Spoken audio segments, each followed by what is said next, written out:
অবশেষে বিশ্বকাপে আর্জেন্টিনার মাঝ মাঠের সেরা কম্বিনেশন খুঁজে পেয়েছেন কোচ লিওনেল স্কালোনি।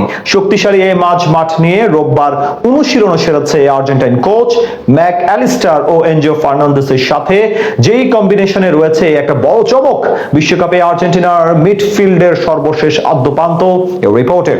মাঠের লড়াইয়ে 11 জনকে নিয়ে ফুটবলে একাদশ সাজানো হলেও বড় মঞ্চে ম্যাচের নিয়ন্ত্রণ ধরে রাখতে মাঝ মাঠের কোনো বিকল্প নেই। তাই তো সবার আগে আর্জেন্টিনার মাঝ মাঠের কম্বিনেশন সাজিয়ে ফেলেছেন কোচ লিওনেল স্কালোনি। এমনিতে 2022 বিশ্বকাপ জয়ী কোচ সাম্প্রতিক সময়ে বিশ্ব ফুটবলের সেরা কোচদের একজন। তাই তো আধুনিক রণকৌশলে সুদক্ষ দিগ্বিজয়ী আর্জেন্টাইন 2026 বিশ্বকাপের মহরণ শুরুর আগেই আর্জেন্টিনার মাঝ মাঠ নিয়ে সব জল্পনা কল্পনার অবসান ঘটাতে চান, যেখানে তিনি খুঁজে পেয়েছেন বিশ্বজয়ে সক্ষম দারুণ এক মিডফিল্ড কম্বিনেশন। এনজো, ম্যাকঅ্যালিস্টার এবং ডিপলের মতো চেনা মুখগুলোর পাশাপাশি যেখানে যুক্ত হয়েছে দারুণ চমক। কানসাস সিটিতে নিজেদের বেস ক্যাম্পে রোববার সবশেষ অনুশীলনে স্কালোনি এই মিডফিল্ডার নিয়ে করেছেন বিশেষ অনুশীলন। আসন্ন বিশ্বকাপের রক্ষণ ও আক্রমণ ভাগের মাঝে দারুণ এক সেতু বন্ধন তৈরিতে যে মিডফিল্ডাররা কার্যকর ভূমিকা রাখবেন। মূলত সাম্প্রতিক সময়ে জাতীয় দল ও ক্লাবের হয়ে দারুণ পারফরমেন্সের স্বীকৃতি স্বরূপ এই নতুন ফুটবলারদের নিয়ে মাঝমাঠ সাজিয়েছেন স্কালোনি। বিশ্বকাপে যা আর্জেন্টিনার টানা দ্বিতীয়বারের মতো শিরোপা জয়ে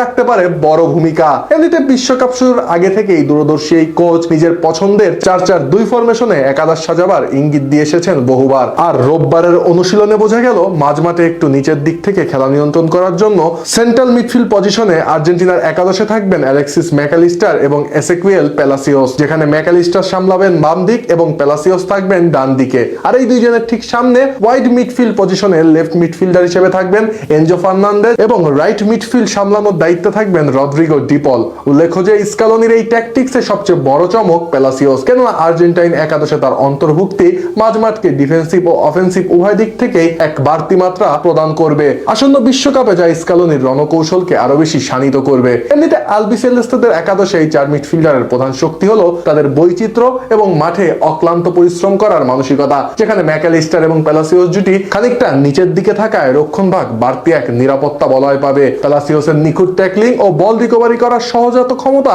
এবং ম্যাকঅ্যালিস্টারের প্রেস রেজিস্ট্যান্স ক্ষমতা প্রতিপক্ষের যে কোনো কাউন্টার অ্যাটাককে মাঝপথেই ধূলিসাৎ করতে সক্ষম হবে। অন্যদিকে আক্রমণের ক্ষেত্রে এনজো ফার্নান্দেজ লেফট মিডে খেলায় তার নিখুঁত লং পাস এবং দূরপাল্লার শট নেওয়ার ক্ষমতা আক্রমণ ভাগকে আরো বেশি ধারালো করবে।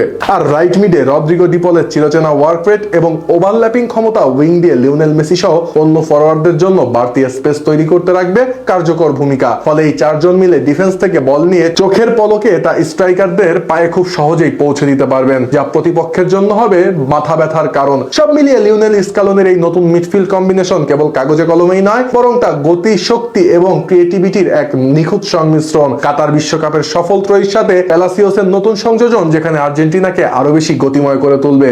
আর তাই বিশ্বকাপের সোনালী ট্রফি ধরে রাখার মিশনে এই 4 সেনাপতিকে আর্জেন্টিনার চালিকা শক্তি হিসেবেই দেখছেন বিশ্লেষকরা।